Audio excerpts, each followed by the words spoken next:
आज हम लोग डोमिनेंट एपिस्टासिस को देख रहे हैं। एपिस्टासिस का मतलब ही होता है कि किसी दूसरे को मास्क करना, ठीक है ना। मतलब दो जीन है, दोनों जीन नॉन एलिलिक जीन है। नॉन एलिलिक कहने का मतलब है कि दो अलग अलग जीन के एलील्स हैं, तो नॉन एलिलिक हो गया। उसमें एक जीन दूसरे जीन को इन्फ्लुएंस करता है।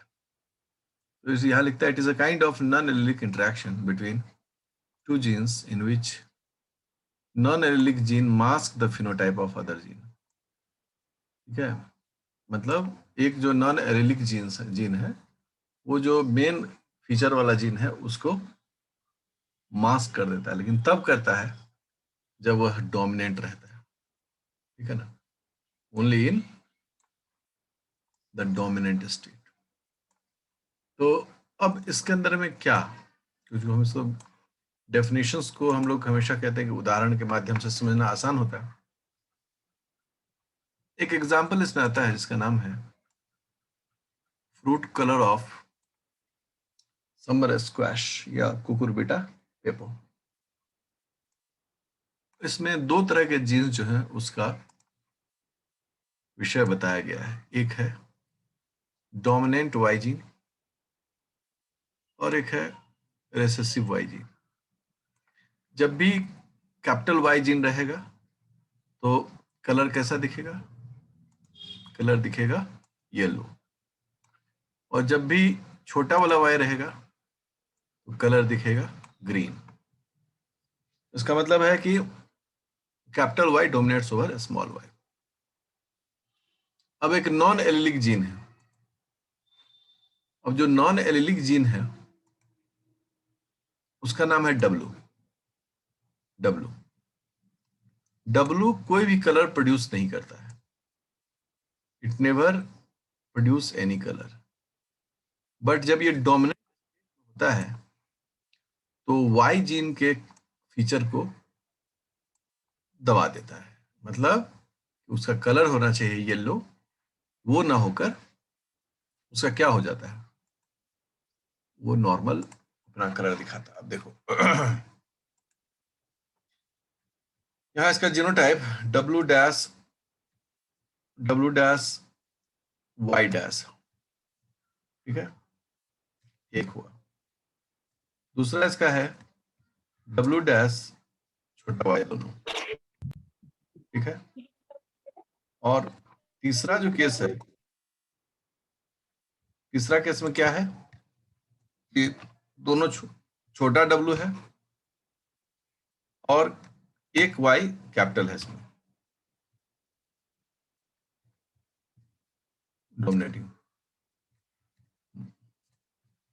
और तीसरा जो कंडीशन है वो है डब्लू डब्लू और छोटा वाई वाई।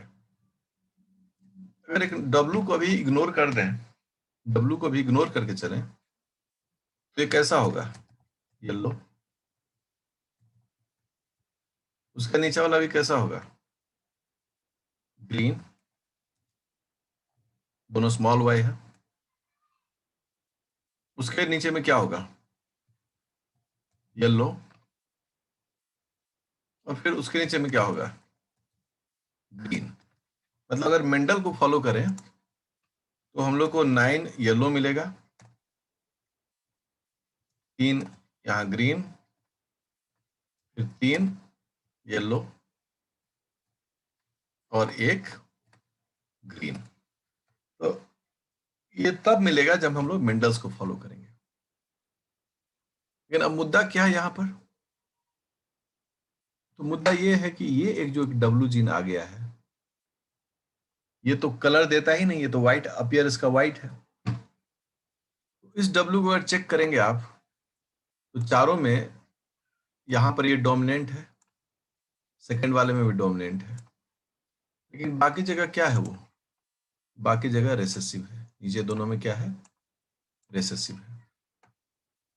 तो जब ये डोमिनेंट होगा तो कैपिटल वाई जीन को दबा देगा। इसका रिजल्ट क्या होगा? यहाँ के यहाँ सभी जितने भी होंगे वो सभी हो जाएंगे व्हाइट। ठीक है, सभी हो गए व्हाइट। साथ ही वो नीचे वाला को भी दबा दिया, तो जो ये ग्रीन दिखता वो भी कैसा दिख रहा है, जो ग्रीन दिखता वो भी दिख रहा है ना व्हाइट। अब देखिए कैसे मुद्दा बदल गया कि जो जो एक्सप्रेशन हो सकता था वो नहीं हो पाया।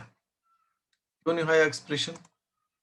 हम लोग कहते हैं इसलिए नहीं हो पाया क्योंकि यहाँ पर कैपिटल डब्ल्यू जो है, डोमिनेंट डब्ल्यू, डोमिनेंट वाई को, यहाँ पर भी डोमिनेंट डब्ल्यू रिसेसिव वाई पर डोमिनेट कर गया। इसका मतलब है कि non allele dominates over the allelic genes when it is dominant. लेकिन जब ये रिसेसिव हो गया है, small W small W small W small W, तो जो नॉर्मल इसको दिखना था येलो वो दिखा, है ना। तो इस प्रकार से यह तभी दूसरे जीन को टोपी पहना देता है, मास्क कर देता है, जब यह डोमिनेंट में होता है, डब्ल्यू जो है वो डोमिनेंट फॉर्म होता है।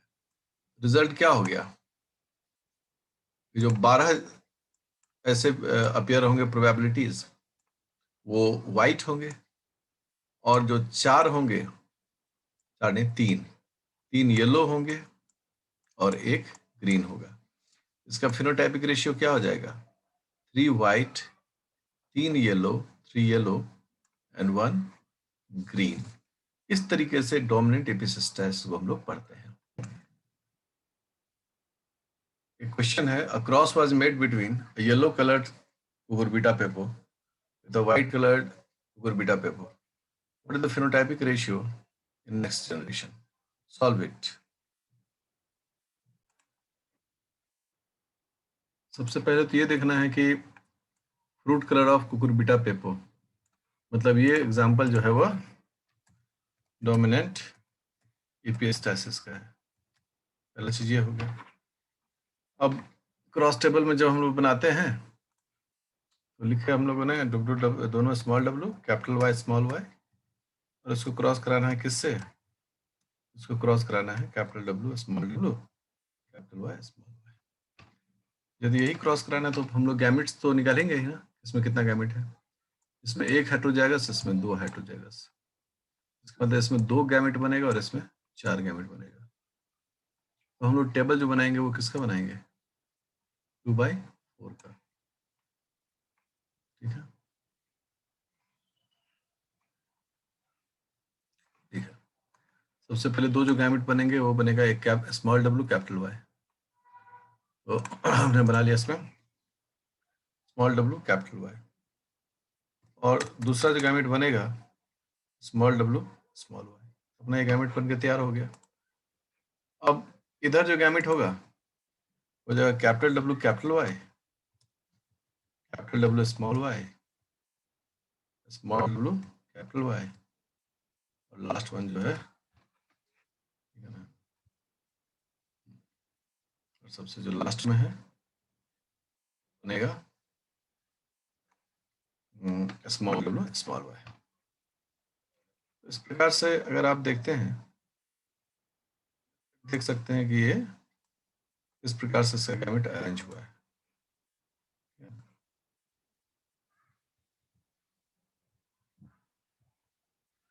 अब इस बेसिस पर जब हम क्रॉस कराते हैं तो कैसे क्रॉस होगा? तो हम लोग यहाँ सबसे पहले लिखेंगे capital W small W capital Y small Y, capital W small W capital Y capital Y. Second में आ जाएगा capital W capital Y small Y. तीसरे में हो जाएगा small W capital Y Y, और चौथ लास्ट वाले में हो जाएगा small W capital Y small Y. इसी प्रकार से जब हम लोग नीचे बढ़ते हैं तो आता है डब्ल्यू कैपिटल हो गया, small W capital Y small Y. Next second वाले में हो गया कैपिटल डब्ल्यू स्मॉल वाई। फिर उसके बाद हो गया small W capital Y small Y, और लास्ट हो गया स्मॉल डब्ल्यू स्मॉल वाई। आपको ये तो डेटा मिल गया। अब आपको सबसे पहला काम क्या करना है? चेक करना है कि कैपिटल डब्ल्यू कितने जगह पर है। 1 2 3 4, बस इतना ही देखना, और कुछ नहीं देखना, वाईफाई मत नहीं देखना। तो ये चार जहाँ पर कैपिटल डब्ल्यू है, क्योंकि डोमिनेंट एपिस्टेसिस है, ये चारों के चारों क्या हो गए, वाइट। तो चार जो हो गया आपका वाइट हो गया। अब आपको देखना है कि बाकी तो स्मॉल डब्ल्यू है, तो कैपिटल वाई कितने के पास है, एक यहाँ है, एक यहाँ है, और एक यहाँ है। ये जो तीनों हैं, ये तीनों हो जाएंगे येलो, तो हो गया 3 येलो। और बाकी तो small W small W small Y है, तो स्मॉल वाई एक्सप्रेस करेगा तो 1 हो जाएगा ग्रीन। तो इस प्रकार से इसका रिजल्ट जो है वह 4 वाइट 3 येलो एंड 1 ग्रीन आता है। अब हम लोग सप्लीमेंट्री जीन को रिसेसिव एपिस्टेसिस कहा गया, ठीक है। तो ये भी इसमें भी एक एलील है, दूसरा नॉन एलिलिक जीन है, तो 2 non allelic genes interacts with each other. They express a different phenotype when share dominant alleles. But जैसे ही रेसेसिव एलील की बात होती है, एक्सप्रेशंस बदल जाता है। इस उदाहरण को समझ, इस डेफिनेशन को समझने के लिए सबसे बढ़िया है कि उदाहरण के माध्यम से जाएं। उदाहरण से समझने में आसानी से समझ में आता है। यहाँ जो उदाहरण है वो है कोट कलर पिगमेंट इन माइस, चूहे का स्किन का रंग। इसमें दो जो हैं नॉर्मल एलील्स हैं, एक है कैपिटल बी एलील जिससे कि ब्लैक दिखता है कलर, और एक स्मॉल बी एलील जिससे कि एल्बिनो मतलब वाइट दिखता है, ठीक है। दोनों अपना एलील है, काम कर रहा है, लेकिन एक नया एक्सप्रेशन, एक नया जीन का एंट्री होता है, और जो नया जीन का एंट्री होता है उसका नाम है ए एलील। ये नॉन एलिलिक जीन है, ए फॉर एगाउटी, एगाउटी या ग्रे, और छोटा ए रहेगा तो फिर वो अल्बिनो ही दिखेगा। इस प्रकार से कॉम्बिनेशन होता है। नॉर्मल कंडीशन में क्या होता है, अगर मेंडल को फॉलो करते तो क्या होता, कैपिटल बी डैश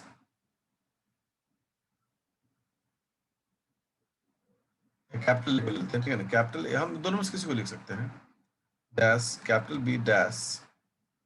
और अगर मेंडल रहता तो क्या होता, ये सिर्फ यहाँ पर कैपिटल बी या स्मॉल बी देखना है, ये ब्लैक होता है ना, 9, ठीक है। फिर होता capital A dash small B, और ये कैसा दिखता, अल्बिनो मतलब वाइट, ठीक है ना, अल्बिनो वाइट को बोलते हैं, मतलब वाइट और अल्बिनो में बस मेलानिन फ्री होता है।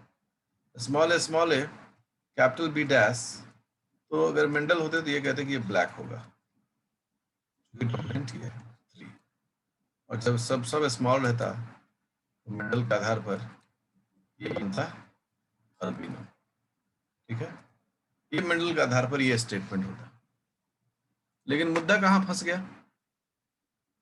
मुद्दा फंसा कि जब ए जीन आता है और बी जीन आता है तो जो एक्सप्रेशन दिखता है वो इनका मिक्स्ड एक्सप्रेशन दिखता है। क्या दिखता है, मिक्स्ड एक्सप्रेशन। आप ब्लैक और व्हाइट को थोड़ा एगाउटी मटमैला धूल, ये बदल गया, ये ब्लैक नहीं होकर ये हो गया एगाउटी या ग्रे, ठीक है। जब हम डोमिनेंट कैपिटल ए की बात करते हैं तो इसका कोई एक्सप्रेशन नहीं दिखेगा, ठीक है ना।